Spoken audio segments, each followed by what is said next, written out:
Right, good morning, ladies and gentlemen. It gives me pleasure to introduce a long-standing colleague and friend this morning by the name of Lyndon de Meillon to talk to us about the work he has done and the experiences he's had with our exceptional alluvial diamond deposits that we find in our Northwest Province, the Northern Cape, rivers like the Vaal and Orange and the West Coast. Lyndon is a boy from the Eastern Cape. He studied at the University of Port Elizabeth, which is now obviously NMU, Nelson Mandela University, and did a degree in geology and oceanography, and then an MSc in oceanography. He worked initially for De Beers and left them in 1997.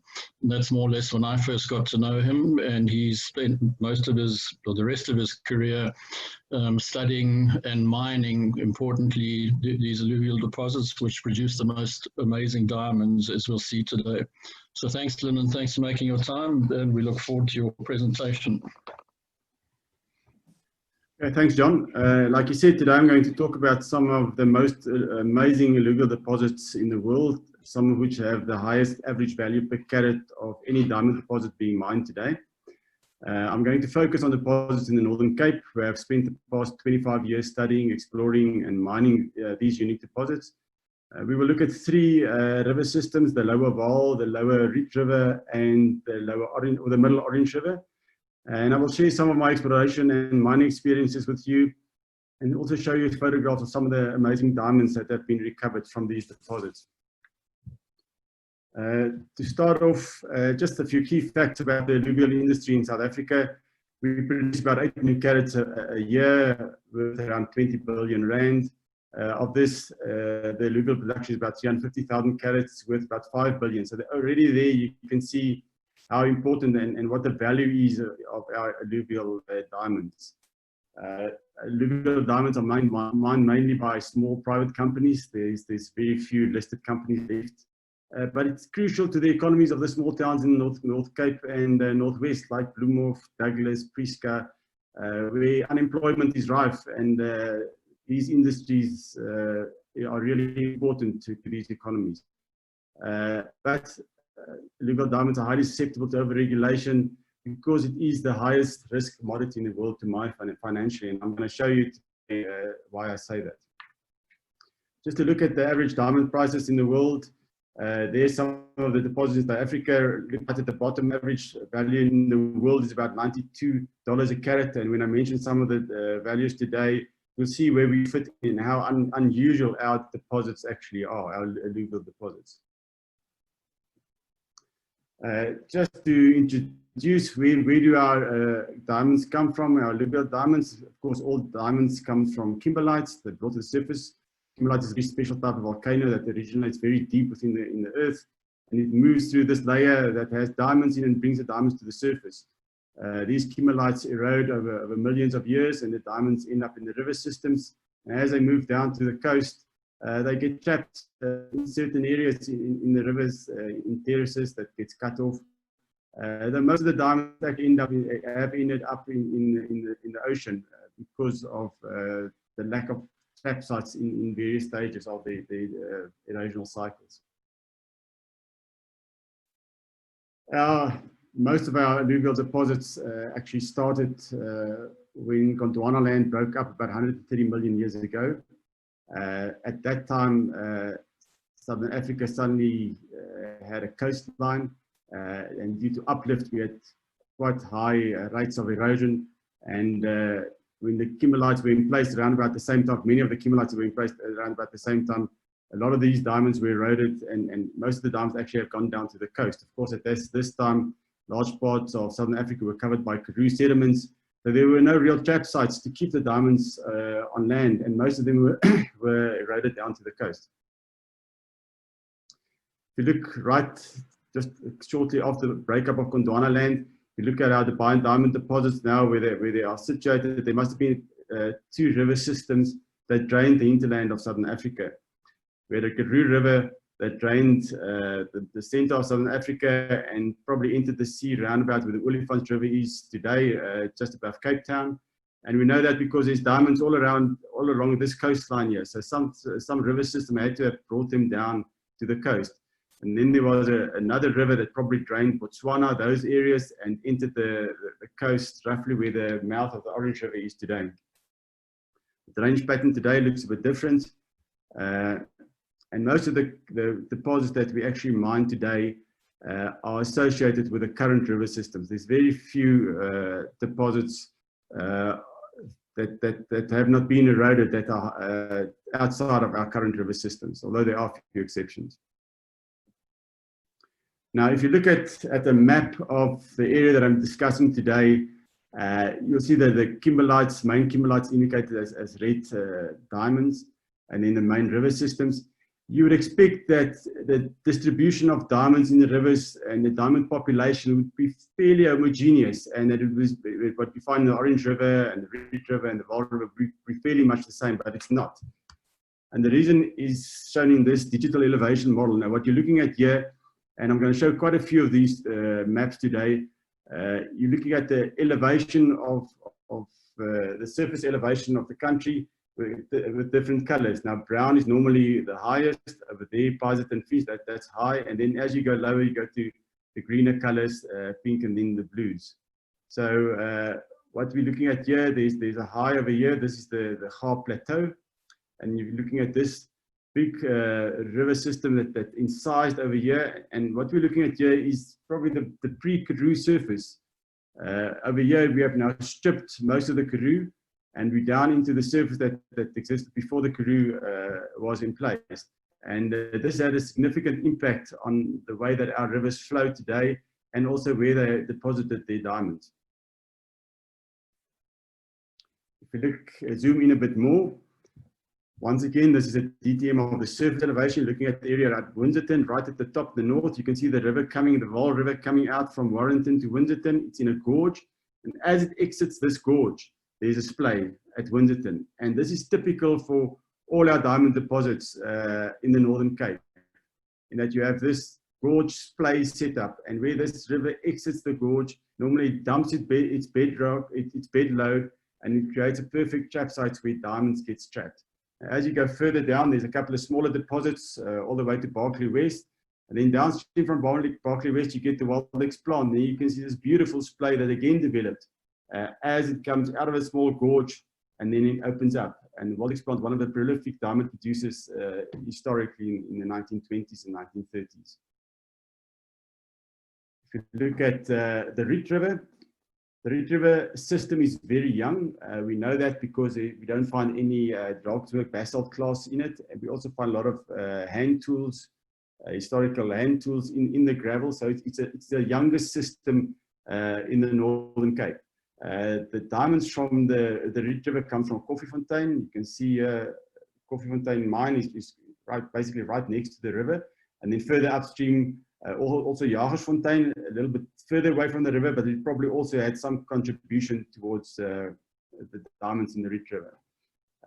The Skitsakama diamond splay, you can clearly see as it comes out of a gorge downstream from Ritchie, there's a Skitsakama diamond splay.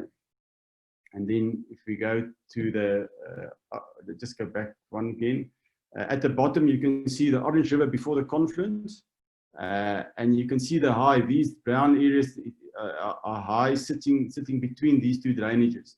And these highs separated the diamond populations of these two river systems. The diamond population of the Riet River is mainly Koffiefontein, Jagersfontein, where this section of the river before the confluence, these diamonds, most of them comes from Lesotho. And I'm going to show you why I say that a bit later. Okay, then after the confluence, the gradient of the river has changed. You see there's a bit of a gorge just after the confluence, and then it starts to open up. And because the gradient is now a lot flatter, the river starts to meander. And in this area, you now start to find a lot bigger deposits in these meanders because of the shallower gradient. And just looking at some of the ages, we know that there's diamonds in the Wits. Wits is about 2.8 billion years old. We're not really aware of any Kimberlites. I think Cullinan is about 2 billion years old. So there must be Kimberlites that we haven't found or have been eroded completely away. But some of their diamonds are sitting in the Wits. Mauramutla in northwest near Revilo, It's probably the oldest one that we know after Wits. There's a small deposit sitting there, probably Cretaceous age. Then the northwest gravels, probably late Cretaceous to recent, and then the Orange Vaal and Riet River, some of the youngest, but there's some terraces that also goes probably to about 30 million years. Now the question is always, where are the Cretaceous age alluvial deposits in the Northern Cape?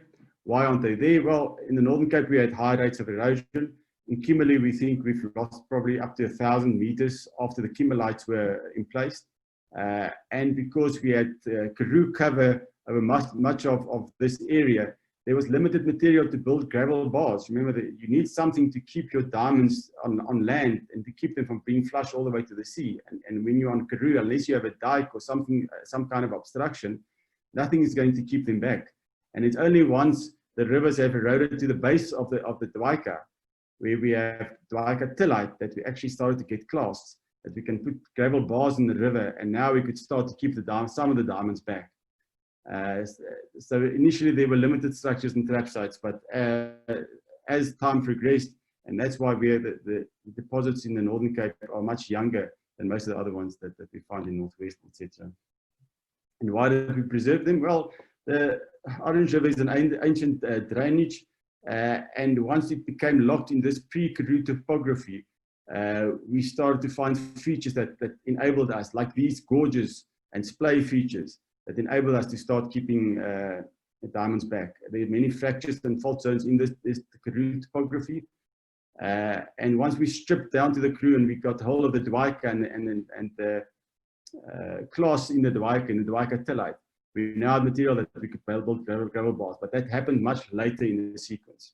Now, the question that's always asked, did the Dwyka supply diamonds? Well, I think there can be no question that there must be diamonds in the Dwyka, because we know there are pre-Karoo Kimberlites like Venetia, and there's probably still quite a few Kimberlites that we haven't found that are under Karoo cover. So yes, the Dwyka will have diamonds. Would it have made a significant contribution? I don't think so, because in our diamond populations we see large variations in diamond populations between the river systems, and it doesn't seem that there was a significant input from the Dwyka in this aspect.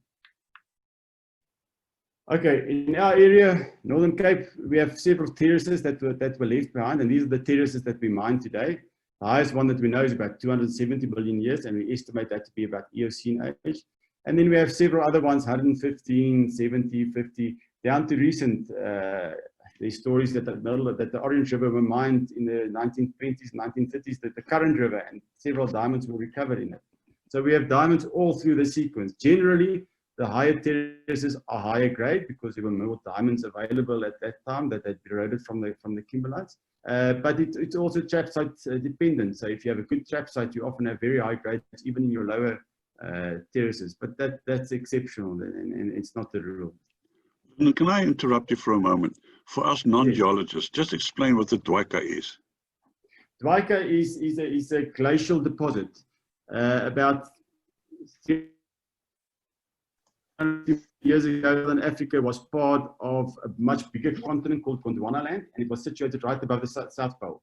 And there were big glaciers that scoured this area. And when Southern Africa started to move away from the poles, the glaciers started to melt. And they, as a glacier moves, it picks up a whole lot of rocks and material and incorporates it into the glacier. And when this glacier melts, it drops it to the bottom. And you've got thick, in some places, up to 10 kilometers of glacial sedimentation. And right at the bottom, you've got the Dwyka tillite, which is the large clasts that was picked up by these glaciers. So when the rivers eventually cut down through this Dwyka shales above and got to this Dwyka clasts, that's the class that it started to use to build the gravel bars in our rivers. Okay, in terms of mine, this is not a logical description. This is what we use our descriptions when we mine. We identify Rooikoppie gravel, middlings, and basal gravel. Now, in a photograph, the Rooikoppie gravel is normally a deflation product that sits right at the top. So you could have had a 4 or 5 meter gravel thickness that deflated over time, and the calcitization process also assists with that, because calc tends to eat up your softer clasts. So you end up with a deflated layer at the top that has diamonds and then quartzites, banded irons. The concentration actually of quite a thickness of normal gravel. Then in between you have the middlings. Middlings also do carry diamonds, but it's generally very low grade. And then at the bottom you have your basal gravel. Now the middlings form when your basal gravel channel starts to fill up over time when your climate changes or your river regime changes, and the river isn't able to carry these big clasts anymore. It starts to fill its channel up, and that's where the middlings come from. So these are our main descriptions of gravel when we look at mining. This is a typical Rooikoppie deposit. It was mined extensively by the old people in the 1920s and 1930s because it was easy accessible. It had a slightly higher grade because it's concentrated, and they thought these hollows were actually potholes formed by the river, which is not. It's actually a solution cavity or macondo that formed when rainwater lies on top of the calcrete surface, and together with the iron and banded ironstone, it forms a weak acid, and over time it erodes these gullies and furrows and holes, and then the deflated gravel ends up in them, and then they thought this was potholes, and they always try to get to the bottom of these potholes because we know diamond is heavy and it goes to the bottom, but it's not. But there's still some of these deposits that we mine today, and I'm going to show you some examples of that later. This is an example of a very good payable basal gravel. Now, on the eye, it probably looks very chaotic and poorly sorted, but it's actually hydrodynamically very well sorted. You'll see most of the sand have been washed out of the spaces between the bigger clasts, and all the spaces have been filled progressively by smaller and smaller and smaller pebbles. So this is an example of a gravel bar that has been in position for a very long time, and it has been winnowed, and it has been in place there to catch diamonds that has come down the system, and it's probably allowed the diamonds to slowly migrate from the top to the bottom because diamond is most of the time the heaviest particle in these gravels, and they would most of the time go sit right at the bottom on the bedrock contact. But if you see this is what I like to mine. This is what I don't like to mine. You'll see it's an immature gravel, it's full of sand. It's probably something that moves. Every big flood will pick this up and transport it further down and winnow it further out. But this is stuff that we stay away from if we look at gravel. Lyndon, you might just comment. Lyndon, you might just comment on the size of those rivers. They were probably 10 times the modern day rivers. Yeah, absolutely. I'm going to show you some of the photographs from the Riet River now, and you'll see those clasts. I mean, to move those clasts must have been, like you say, 10 times the size of today's rivers. But yeah, we went through different periods, very humid periods, and different climates compared to what's today.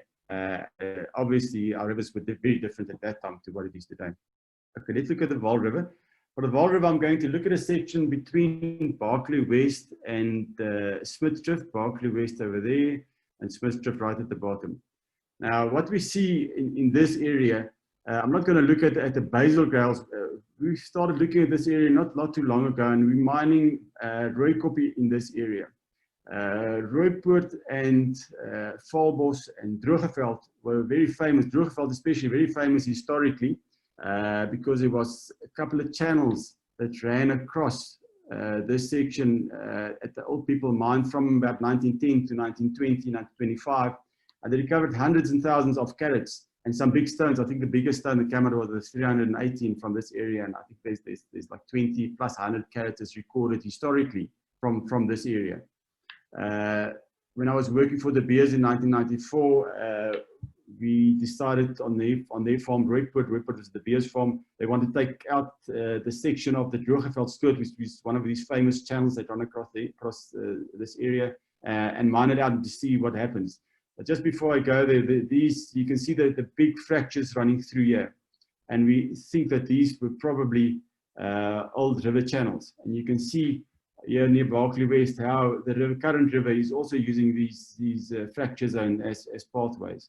And there's another big one coming through there. And there's probably quite a few more that have been covered by sand. So this is now a photo taken, I apologize for the quality, taken in 1994. And you see surface is covered with sand. On the surface, you can't see anything, except maybe these big fractures that if you look at a satellite image that you can see. And when you open it up, you find these amazing channel features, vertical walls, 15 meters deep, about 30 meters wide, amazing potholes in the bottom. And these are the things that the old people mined and that we took out on Rooikoppie. Eventually on Rooikoppie, I think this thing only extends for about 150 meters. But geologically speaking, really fascinating features. Today, most of that area that I showed you is covered with a scree of Rooikoppie. Now, every now and again, you find a small channel, something like that. But if you look at what's being mined today and you look at the angular class, there's a bit of a channel. This is the stuff that we're mining, and to mine these things is really, it's a hell of a thing. You know, you have to mine these big blocks of Ventersdorp. You have to break them out because this Rooikoppie now filtered into the cracks between this Ventersdorp lava bedrock, and it's very heavy on your machines and your screens and everything to mine this. If you look at if you could only mine the Rooikoppie and the gravel on itself, it probably has a grade of about between 2 and 4 cpht carats per 100 tons. But because you have to mine all this other stuff as well, you probably dilute it by 2 to 3 times.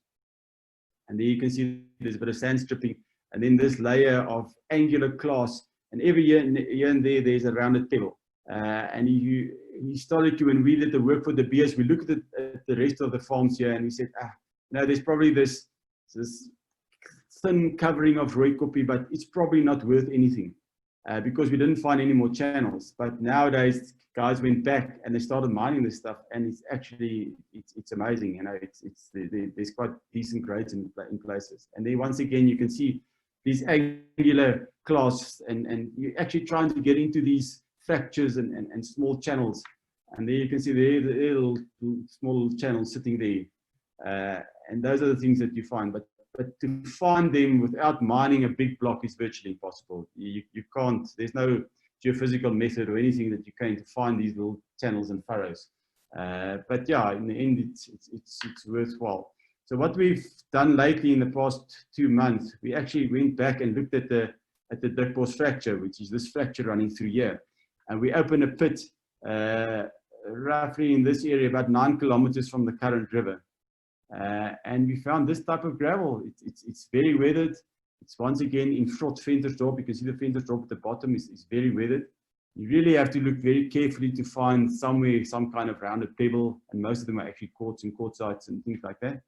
But yeah, it carries diamonds, and there was always a question that we asked: were these fractures actually pathways for the old river? And we have now proven it, that we've actually found some diamonds, and that's typical parcel for this area. Probably around about $1,000, $1,200 a carat. Typical Vaal River, you can see the yellows coming there, from the Kimberlites, quite a few boards in between, and not a lot of whites, although we do now and again find a decolor, but they're not common. But this is typical production for the Vaal River. Okay, let's go look at the Riet River. Now the Riet River is the Riet River splay, or the Scour splay, was formed when the river found a pre-Scour Feature, a gorge. As it eroded down, it found this gorge, and it cut through into this gorge, and the gorge was filled with once again, Dwyka tillite. And when it carried all the material in this gorge, there was high energy, and it dumped it at the exit point of the gorge, and that's where the Scour or the Riet River gravel splay formed. Once again, going back to that previous one that I showed you, there you can see the gorge, and there you can see as it opened up, you get this display. And further down the river, there's not much in terms of deposits or diamonds recovered, but this area here has been quite a prolific producer, although it's basically worked out now. I worked there about 3 years ago, and all of this data is from my workings there. So if you look at a graphic representation of the river flow, the river drop from Modderrivier to the Nick point where it exits this gorge. It's a distance of about 45 kilometers, and the river drops about 90 meters. So it's significant in terms of river flow. This is a significant drop in elevation. And of course, because of this high energy going down here, it picked up and it carried with it all the material, and it dropped it at this point at the bottom here. The next slide is a DTM fly through. that shows you the gorge. And then here you can see, look at the contour lines, they're close together. The river is in the gorge, high energy. There's no place for it to drop its bed load, so it picks up everything, it scours everything. This gorge was also filled with the Dwyka sediments. And there you can see it's starting to open up now. And now you can see there's the display, and you can see the mining and the workings there as it goes. So it's about 10 kilometers long, 2 kilometers wide, but a very significant display and very high energy. I'm going to show you some pictures of some of the clasts. Certainly in my experience, these are some of the biggest continuous clasts that I've ever seen in a gravel in South Africa. Very high energy. This river must have been pumping at the time when it was flowing. Today, the Riet River, there's many places where you can jump over it or walk over it dry without getting your feet wet. But at the time of deposition, this must have been a massive system. Of course, these are the trap sites that we are looking for. These scours in the bottom, this is Dwyka shells, and then this big class, and the photograph at the bottom, this is a 82 carat. That's one of the stones that I recovered out of the Scour Feature. And this is absolutely your optimal trap site. You want something where your heavies can go down to the bottom and stay there and not get eroded and washed away again. On the left, on the right, that's the biggest stone that I recovered from Scour Feature. That's 172 carat. On the left, you can see this is a month's production. You can see it's fairly coarse. The source, of course, of these diamonds is mainly Koffiefontein, probably Jagersfontein. The yellow stone in the front there is a fancy colored yellow. It's a 52 carat. But you can see the difference already between the Vaal and the Riet River populations. There's not a lot of boards in there, although we do find boards. But it's a coarser fraction, and it comes down to the source. The source is Koffiefontein, which is a bit higher value diamond producer than the sources of the Vaal River. This is just two stones polished from that 172, that 236 carats. That stone, I think, if I remember correctly, sold about $5,000 a carat because it had a brown-green tint to it. And you can see in the polish, you can see the green-brown tint to it. These are the 236 carats that was polished from it. This is just a photograph showing production from Koffiefontein. So this is the source of the diamonds. The Koffiefontein is about 70 kilometers as the crow flies from Scour Feature. And you can see the upgrade already. This is about $500, $550 a carat value. Scour Feature average value is about $1,700 a carat. So you upgrade, you lose a lot of your smalls, you lose a lot of your boards and your poor quality that gets broken up in the river. And you just end up with the bigger stones and the better quality stone that has less flaws. But it's amazing that in such a short distance, you get this upgrade already. Okay, let's look at the Orange River before the confluence. Once again, we have this is Hopetown, there's Douglas down there. You have this gorge, the Orange River is in a gorge over here. Then it starts to open up at the farm called Camille Drift, closes up again, and then it opens up again. And then you can see the gradient change as it opens up here, it starts to meander. And the deposits, there's a big deposit sitting there, but high up in the system, these purple dots are higher terraces, very small deposits, high energy, but you need these gorges to form these splays so you can trap your diamonds in there. Once again, you might just comment on the Kalk. Yeah, I'm going to come back to the Kalk just after this, John. I'm going to get to the Kalk. Once again, for this system, different source of diamonds. Main source here is probably Lesotho, and we see it in the quality of diamonds. This section of the river, there's no place in the world that has a higher average value per carat than this section of the river. Okay, just to go look at the source, this is the source. This is looking at Lesotho. There's the Letseng, Ka, Liquibong, high average value producers. Letseng is the Kimberlite in the world with the highest average value. It's around about $2,000 a carat, which is completely exceptional, but low grade.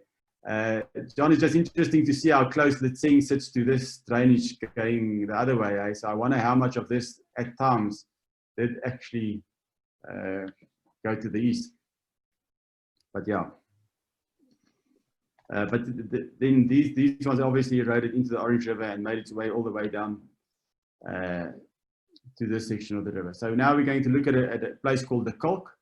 The Kalk is situated roughly over there. The Kalk, the first diamond in South Africa was picked up on the farm the Kalk, so historically it's quite important. We looked at this deposit about 5-6 years ago. We acquired it from a listed company who had tested it, they drilled it. They determined a resource of about 10.4 million tons. They sampled it and tested it and said that it's uneconomic, and we acquired it at that stage. The black dots you can see on the left hand, this is their drilling, this is drill holes.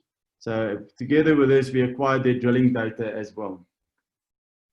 So what I did with their data, what you're looking at here now is not surface elevation, but bedrock elevation. So I used their boreholes, took the bedrock from the surface contact of the drill data, and I modeled the bedrock. So you're looking at the bedrock of the historic river.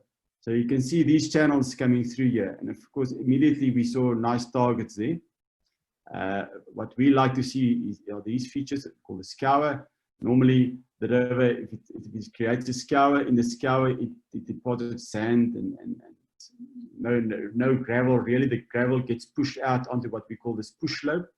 And when you get onto this push slope, that's where you trap your diamonds, because they get flushed out of the scour and into this push slope. So we saw quite a few nice, interesting features there. So we were quite excited to start mining this. So we ended up mining, and these are the blocks that we mined. Of the 10.1 million, 10.9 million tons, we probably mined about 1.2 million tons. And we only focused on these features. As soon as we go out of these features, the grade dropped. So we had grades of 0.24, 0.38. And if you show this to a guy who mines Kimberlite, he goes off his mind, because it's just completely too low. I mean, you can't mine Kimberlites, or most other deposits actually, at these grades. But because of the value per carat of this section of the river, this was actually a highly profitable operation. So in the end, we mined about 1.2 million tons, and a year and a half later, we sold it onto another operator. And they scratched around there, and they got a few more diamonds. And I've got no doubt that I probably left more diamonds in the ground here, much more than I've taken out, but it would not be economic because of the low grade of this area. You've got to be very selective and really use your geology to determine your targets and to be very, very specific on what you mine. For this section of the river, this is what we get. I mean, these decolored, flawless big stones is what makes it. If you don't find them, you can't mine there. You can't make profit. You can't pay your costs. And these were mined by Manhattan in 2006, 2007, around about there. Some amazing stones that came out of this. Some of the highest value stones every year in the world comes out of these sections of the river. This is a parcel that I mined on the farm Maastricht, slightly lower down on the same section of the river, but lower down from the Kalk. This is about a month's production. This is about 150 carats. So this shows you how few stones you get. It's probably about 60,000, 70,000 tons. But once again, look at the number of top color stones here. A different population again to the Riet River and the Vaal River. And then what's unique about this is these stones. This is a 42 carat vivid colored, vivid yellow diamond. If that wasn't there, the rest would not pay your cost. So in this section of the river, you're absolutely hunting these big stones. If you don't find them regularly, you will not pay your costs. Okay, let's look at the Orange River post-confluence. Like I said previously, you've got a bit of a gorge here. What's interesting about this section here is where that red X is. You have a big drainage coming in from the Gaap Plateau and it brings banded ironstone into the system. So you have an exit from a gorge and you have very heavy bed load being introduced into your river. And this must have had a significant influence on the concentration ability of this river system to keep diamonds back, because suddenly your heavy bed load is twice as heavy as it used to be. And because the river is also meandering, you start to build these nice big loops. And of course, most of them are filled with gravel. So you have quite big resource sitting here. I'm going to take you to a deposit that we're currently mining on the farm Koffiefontein. Koffiefontein is situated over there. It's one of the highest terraces. It's the second highest terrace on the section of the river. It's about 110 meters above the current river. as the crow flies, it's about 50 k's from Douglas. And when we acquired it, you'll see that there's some historical mining there. All these are disturbed areas. And these areas here were worked quite extensively by the old people in the 1920s and the 1930s. So quite a big section of it was worked, but people have gone there and gone back quite a few times in the past 20 years, and they haven't been able to work to mine it successfully. So we went and first of all did a survey with a drone, and with a drone survey you also get quite accurate surface elevations. So I took the surface elevation. So what you're looking at here, once again, the colors brown, dark brown is high. Then you go to yellows and blues. And this section over here is a little bit of drill data. Transhex had the permit many years ago, and they did some drilling. And I used their bedrock profiles. I created the bedrock profile of their drilling. And what I noticed was that if you look at this current surface elevation and the bedrock profile, there's a correlation between the channels, the river channel on the bedrock, and the surface elevation. And when we took that a bit further and we looked at it carefully, we saw that it looks like there are 2 or 3 channel features running through this. And when we looked at this and we prospected it further, we actually found some basal gravel in these channel features. We focused our mining on that, and we found that this is also our highest grade area. So by doing this, we were able to mine the lower grade areas in between by combining it with these high grade areas. And we've been mining there now for about 2 years, and we're quite successful. And it shows you that there's a lot of things that you can use. That's not always obvious, but you've got to look at everything. For these low grade deposits, you really have to be sharp to pick up all the things that can help you to mine them. This is in one of these features. This is now the condos or the solution cavities, and you can see how the gravel have filled in, and it's solution features, and you can see everywhere. It's not a pothole that's been rounded and weathered down to the bottom. It's very regular, and of course this is also very difficult to mine. You've got to have small excavators to take out the holes and to get the diamonds out and to get volume. At the end of the day, this is always a volumes game. You've got to process volume. If you don't process volume, you will not make it. So you really have to be very careful on what you mine. This is an example of a pothole. Not a pothole, a Macondo. You can see how the gravel have infilled into these hollows.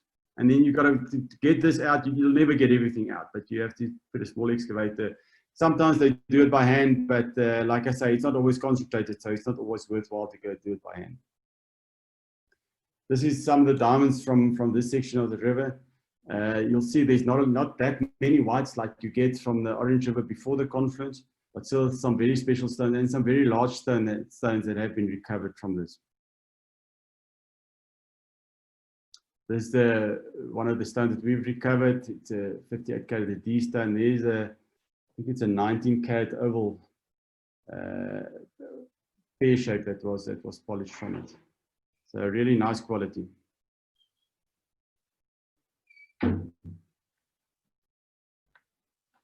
This is a stone that was recovered by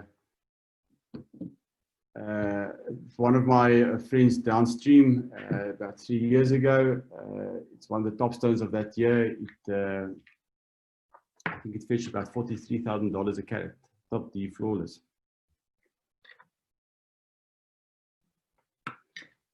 These are some of the recent stones that were recovered from there. On the left is a 78 carat. On the right is a 51 carat. These stones, even in today's conditions, they still sell for about between $35,000 and $40,000 a carat. Just to summarize, if you look at the Orange River pre-confluence, you're probably looking at anything between $4,500 to $7,000 a carat, exceptional, but very low grade, 1.15 cpht. If you look at the Riet River, you're looking at about $12,700 a carat with a lower grade, very low grade. And in the Vaal River, you're probably looking at about $1,200 per carat at a grade of 0.5 to 1.5 cpht. Now, just to look at some of the plant and equipment that you need to mine these deposits, something that has changed things for us considerably is the use of these mobile screening units. We can put these screens right next to the quarry. It cuts your tramming significantly, cuts your diesel usage. And what we also do, you'll see on the left here, we are removing the sand. We've got a 5 millimeter sand sieve at the bottom here.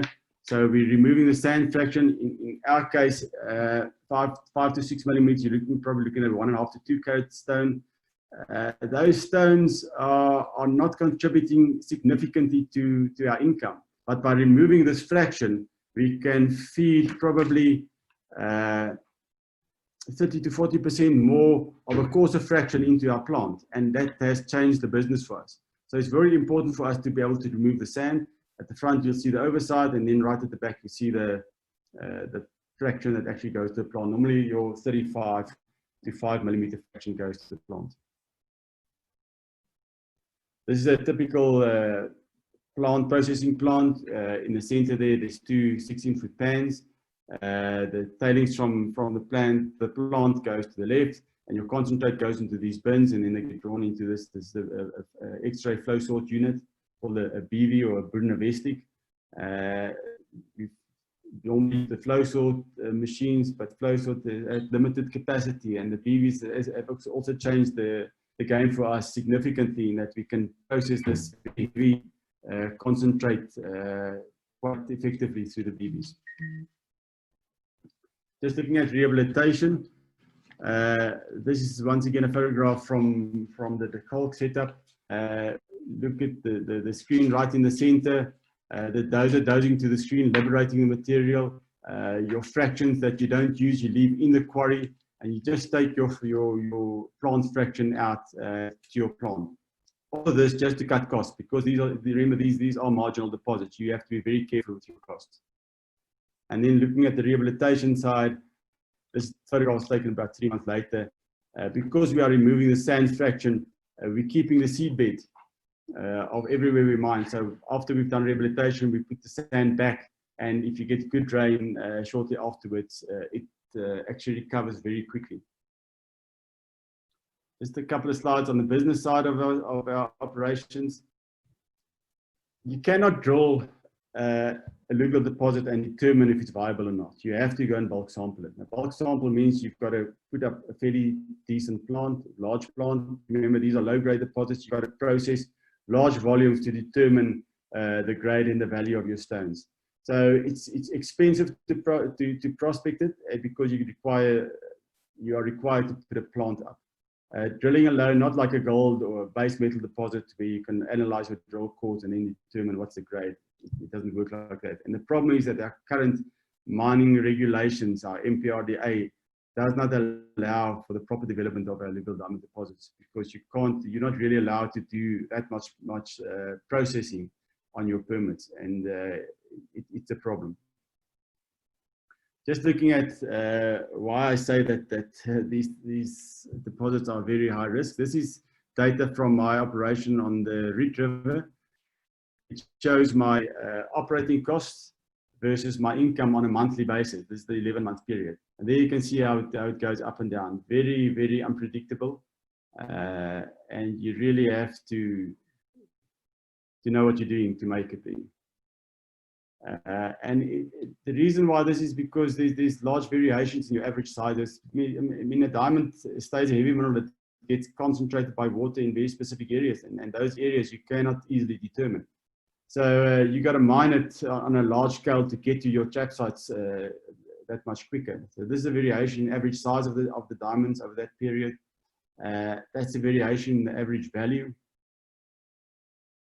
And that's a variation in grade. You never have a constant grade. It's always up and down, because you can't properly evaluate these deposits on the scale that we have to. This takes it a bit further. This was past the 11-month period. You see there's quite a good period I had there. And then because of the permit issues that we have, I could not get a permit in time. So I had to move my site to another area. That area was not profitable, and I had to move again. And this is typical of the alluvial industry, in that we are a nomadic industry. In general, our studies have shown that alluvial operation moves every 15 months. So every 15 months, you pack up your whole mine, pick up everything, and move it to another area to go and mine. And that's why this looks good, but take into consideration all these other issues that you have to deal with. It's extremely high risk. This episode here nearly cost me everything I had, and I had to recover from that. In terms of selling, we normally sell on a tender basis. So every month you take your parcel of diamonds to a tender house. They are divided up into different smaller parcels. And for over a week period, buyers from all over the world come to the tender house and they tender on your parcels. Now, why this works for us, this graph shows the difference of a couple of parcels, 136 parcels, between the first and the second bid. So the guy won the bid, won the parcel, and the guy who came second. And you can see there's quite significant differences.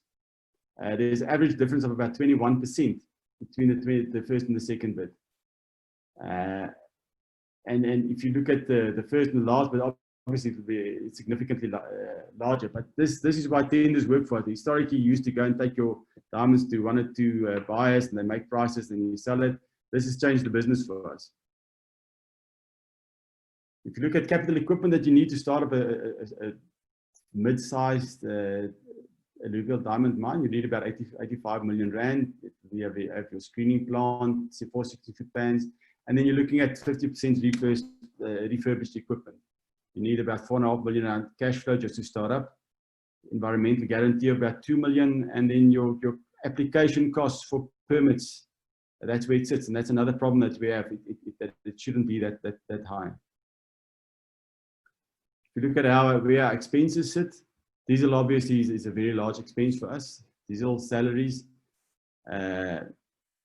admin. But the biggest problem for us is legal compliance.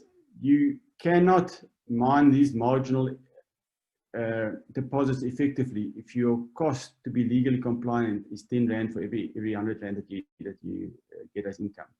And this is something that we have to address in this country, especially for the junior sector. This kills the business.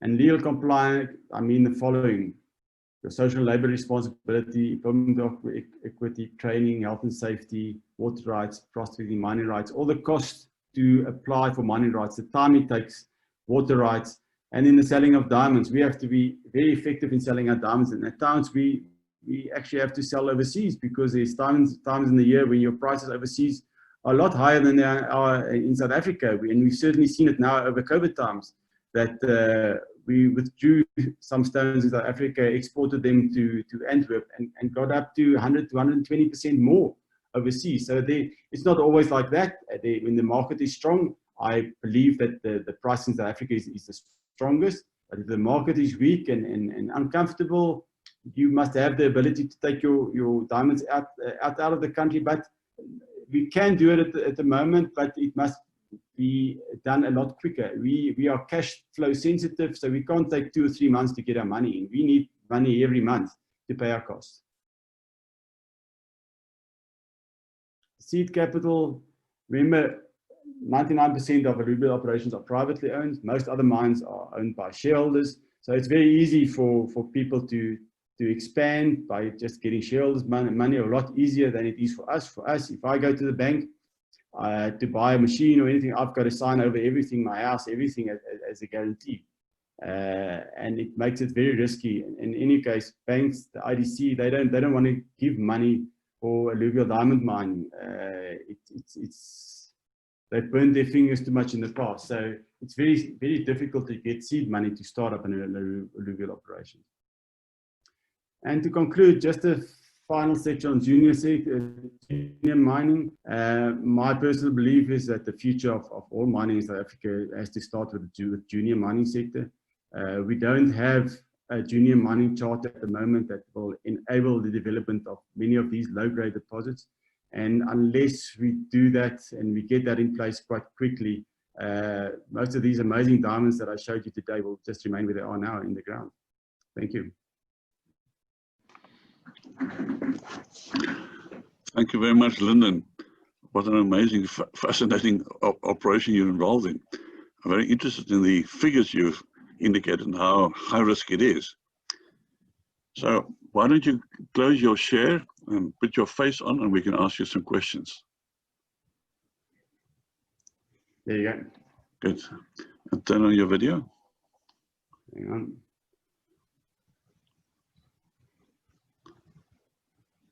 Okay, it says you've stopped my video.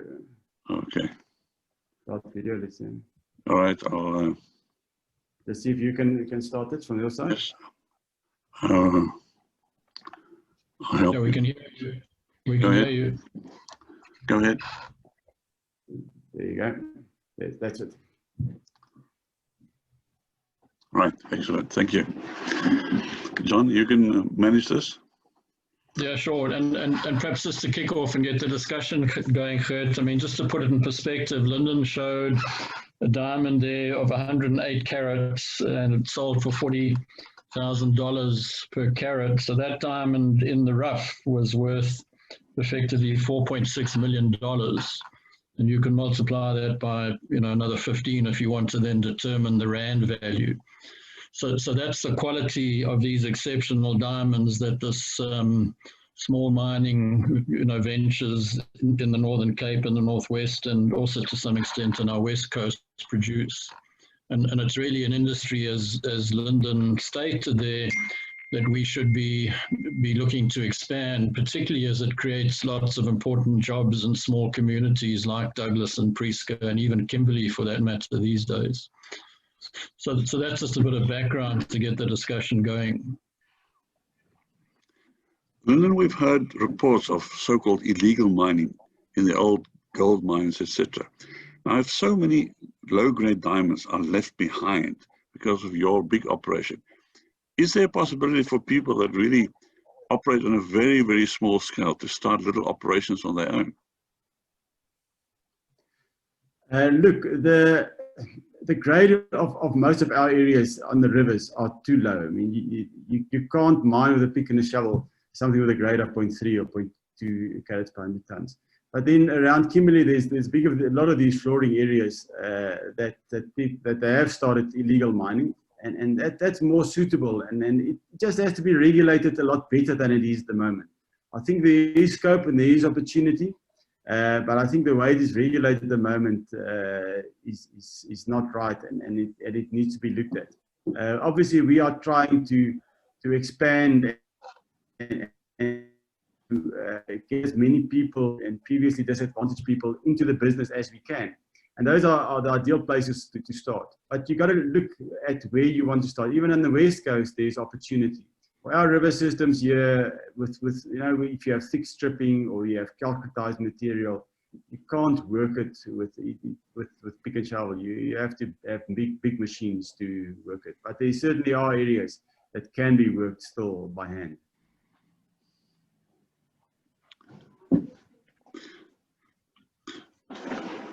Anybody else? Open your microphone, ask any questions. Linda, you also indicated there were river systems in the way past that are different from what where the rivers are today. So are there other areas where potentially you could find more diamonds if you were to explore the area where there aren't rivers today? Yes, look, like I showed some of those areas, and even where we are today, we're 8 kilometers from the current river. But certainly some, I think Northwest especially, there's areas that can still be looked at. We're also finding now, related to the current drainages, yes, we are finding new areas like I showed you on Rooikoppie, those places. You know, we didn't understand what was happening there. We looked at it, I think we were too geologically orientated when you looked at it, and the, let's call them diggers, but they came and they said, look, let's try this. And that's often what we do wrong. You know, we try to be too clever in the way that we look at things, and instead of just going to test it. And there's definitely areas that can still be worked. Areas that's covered by sand, Yeah, it's going to take a different legislative regime to allow you to do that, because the cost and the risks are very high. You know, we need to find ways of encouraging people to start looking for things instead of just walking away and say no, we can't manage with the system as it is at the moment. Yes, thank you. I was going to ask the same question, so thank you for explaining that. So we just keep our fingers crossed for future ventures. No, so do we. Lyndon, can I just ask a question? The alluvial diamond mining at the Orange River mouth, is this still viable, and is it ongoing, and how does it compare to your operating system? Yes, look, there's still, I don't think I mentioned it, but I think there's probably still 100 years of resource left along our rivers, and a large portion of that sits on the lower reaches of the Orange River. There's big areas there that were mined by De Beers and by Transex companies like that, but they only mine the high grade areas. You know, their costs are too high. They can't mine anything lower than, for example, 1 or 2 cpht, carats per 100 tons, while the small operators can mine at half of that. So there's huge areas there, and certainly a lot of people have now moved down to the lower Orange, and there's quite big operations running there at the moment. So there's still a lot of scope, not only along next to the river, but also in the sea. Now, Alex Core is actually still a world-class deposit if it's managed properly. It's not managed properly, and that's why everybody's suffering there. It should be a huge asset to the communities around Alex Core, and it's not. And it comes down to management.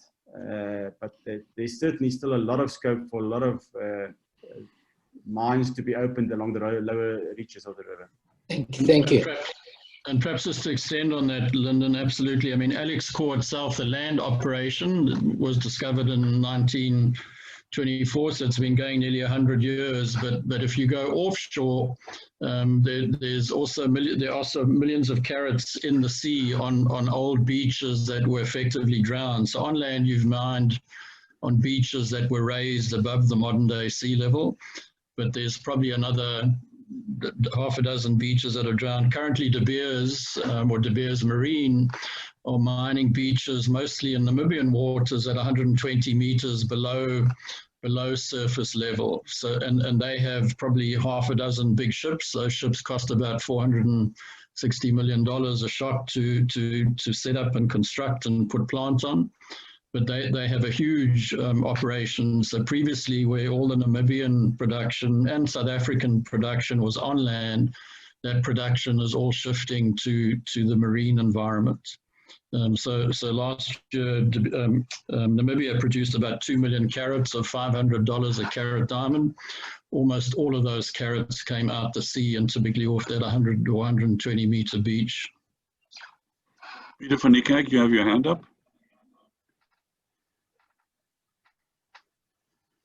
Thanks.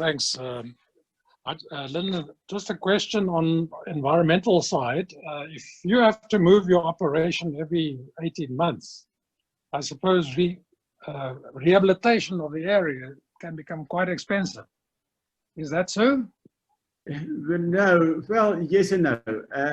Historically, the alluvial guys had a bad reputation for rehabilitation because they just packed up and left.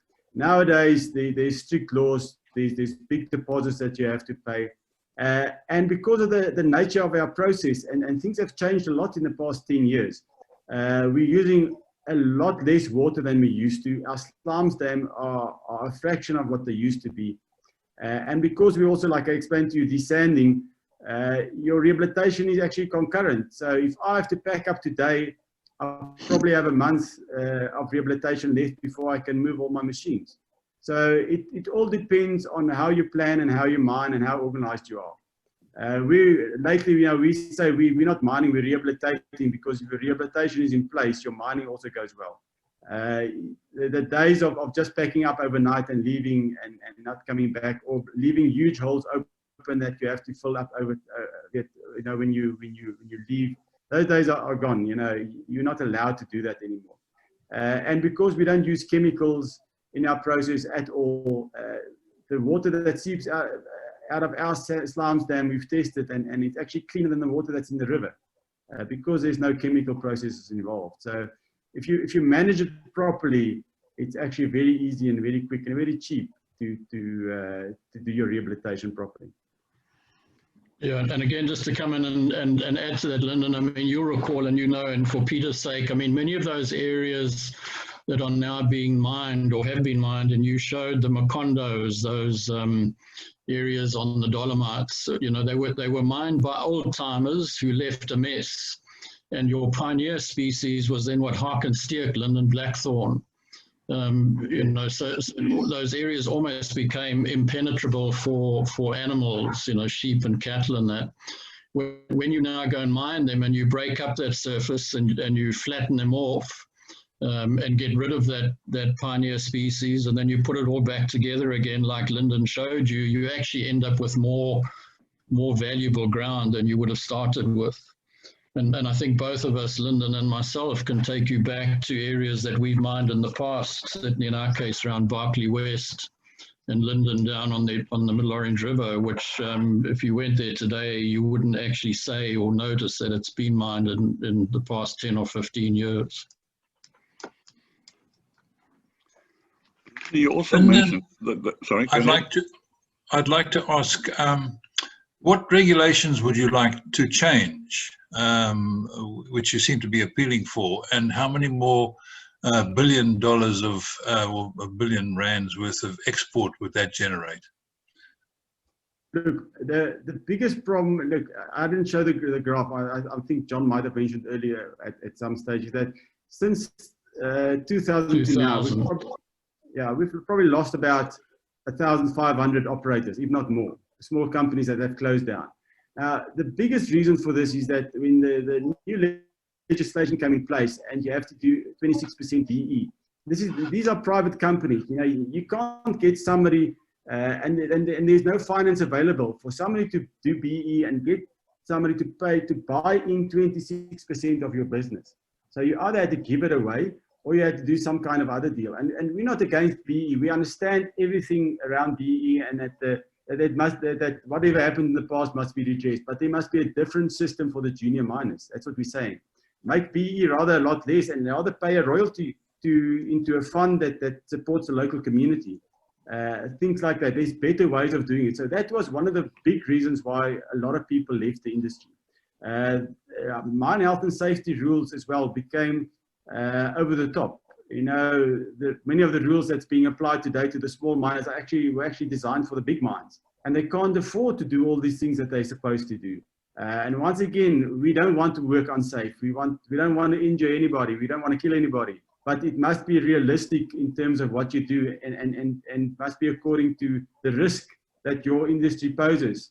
The rules must be according to the risk, and it's not. You know, other things. If you apply for a prospector or mining license to get water rights, it's virtually impossible. It takes 2-3 years.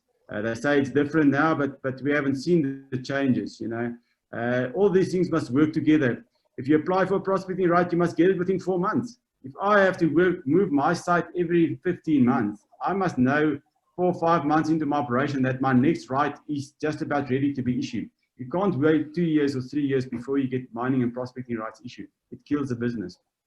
Those are just some of the small things. Well, that's the major things that must change in order for us to get new operators in and to grow the business.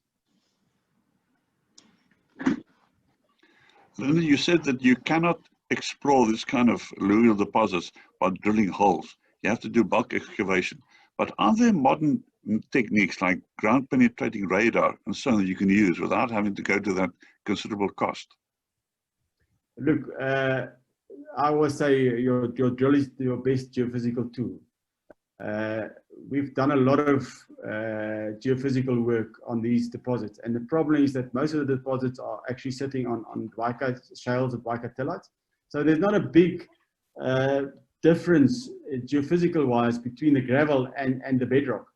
So unless you have got a lot of banded ironstone and it's situated within Fenderthorpe lava or something like that, where you can get nice contacts, it's very difficult for most of the geophysical tools available today to actually pick up give you any meaningful data of your gravels.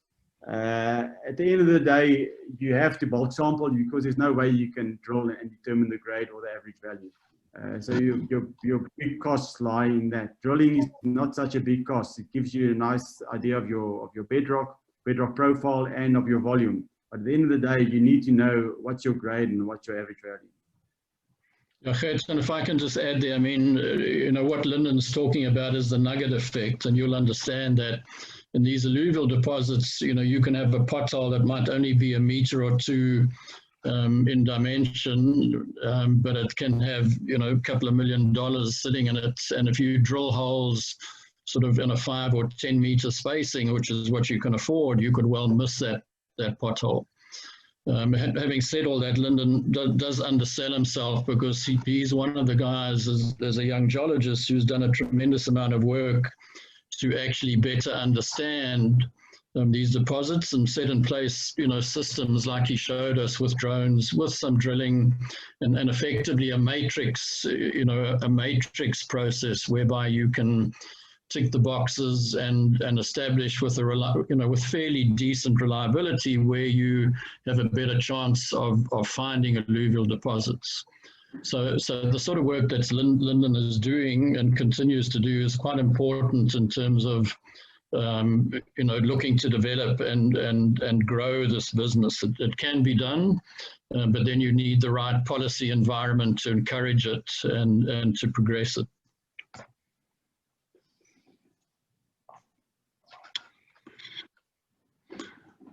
Lyndon, I was also quite impressed with some of the maps you showed. So the geologists must understand the geology of that area very well now, or are you still discovering aspects of the basic geology too? Look, there's always new things that we learn, and the problem is, you know, you can look at things, but there's a lot of sand cover, there's a lot of other things that impacts and hides what you like to see. So yeah, you can do your basic geology, but at the end of the day, drilling is important, and then interpretation of drill results, because alluvial diamonds is such a small sector really in the mineral industry in South Africa. There's not a lot of people with experience that can really do a lot of interpretation work on the things that we really want to look at, and it comes with years and years of experience. So yeah, I think we're starting to understand it, but there's still a hell of a lot of work to be done. Thank you, everybody. I'm going to close the meeting now. Goodbye, Lyndon. Goodbye, John, everybody. Thank you for joining us. Bye. Goodbye. Thank you. Bye-bye.